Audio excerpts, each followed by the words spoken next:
실내인데 우리가 밖에서 예배드리는 것도 아닌데 왜 줄어들까요? 오늘 주님께 나오신 여러분에게 하나님께서 크신 은혜 주실 줄로 믿습니다. 살인범이죠. 그리고 도망자입니다. 그리고 목동입니다. 그리고 80살입니다. 여러분, 이런 사람은 쓸만한 사람입니까? 살인범에다가 도망자에다가 목동에다가 80살을 먹은 사람을 우리는 쓸만한 사람으로 생각하지 않습니다. 그런데 하나님께서 하나님의 일을 이루시는 방법과 사용하시는 방법은 우리 세상의 상식과 우리의 생각을 뛰어넘죠. 우리의 생각과 다를 때가 굉장히 많습니다.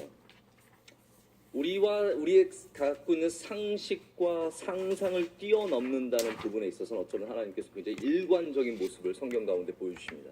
항상 우리의 생각과 상식을 뛰어넘으십니다.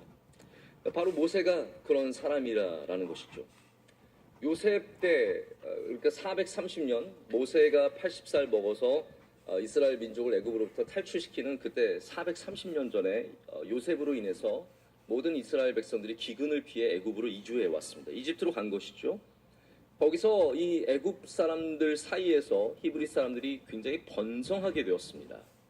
너무 번성하다 보니까 이집트 사람들이 위협을 느끼고, 지금 유럽에서 이민자들에 대해서 위협을 느낀 것과 마찬가지로 위협을 느낀 다음에 안 되겠다 싶어서 히브리인의 남자아이로 태어나는 아이는 전부 다 죽이라고 명령이 내려갔습니다. 그런데 그 가운데 모세가 결국은 바로의 딸의 아들로 입양되는 정말 동화 같은 이야기가 나옵니다. 자, 여기까지는 정말 동화 같습니다. 너무 멋집니다. 어떻게 그렇게 될 수 있을까? 그러나 그때까지 뿐이지 모세의 삶은 급격하게 틀어지고요. 그리고 당황스러운 상황 가운데 던져집니다. 모든 입양아들이 자기의 뿌리에 대한 관심을 갖고 있죠. 아무리 외국에서 한국말을 모르고 한국 문화를 모르고 살아도 내가 어디에서 왔다라는 그 뿌리에 대한 그러한 궁극적인 추구함이 있습니다. 모세에게도 당연히 그런 것들이 있었을 것입니다. 내가 히브리 민족이라는 것, 물론 다 히브리 문화 속에서 이렇게 컸긴 했지만 그럼에도 불구하고 자기 히브리 동족들을 향한 사랑이 그 안에 있었다라는 것이죠.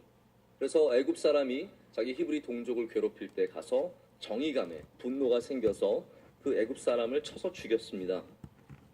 그리고 자기 혼자만 알고 있었다고 생각하는 그 일을 다른 히브리인이 알고 있었다는 것을 듣게 되었을 때 바로 이제 도망을 가서 미디안 광야로 나아가게 되는 것이죠.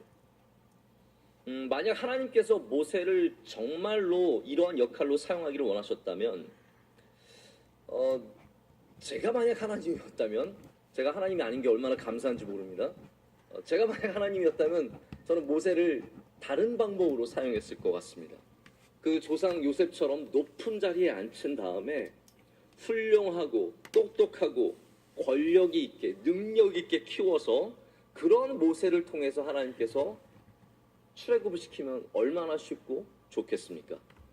그런데 하나님께서는 모세를 왕자로 만드셨어요. 그러나 그럼에도 불구하고 왕자로 만든 다음에 그를 힘을 빼시는 작업을 계속해서 하신다라는 거죠. 왕자로 만든 다음에 왕자로서 사용하시는 것이 아니라 그 다음에는 하나님의 종으로서 사용하시기 위해서 힘을 빼시는 일을 계속해서 하십니다. 여러분, 40년 동안 광야에서 장인 이드로의 양을 치는 이 모세가 비전이 있어서 나는 나중에 반드시 출애굽의 사명을 해야 되니까 내가 이 광야에서 훈련 잘 받아야지 하면서 광야 의식을 갖고 40년 동안 광야에서 훈련 받은 게 아니라는 거예요. 지금 모세는 그냥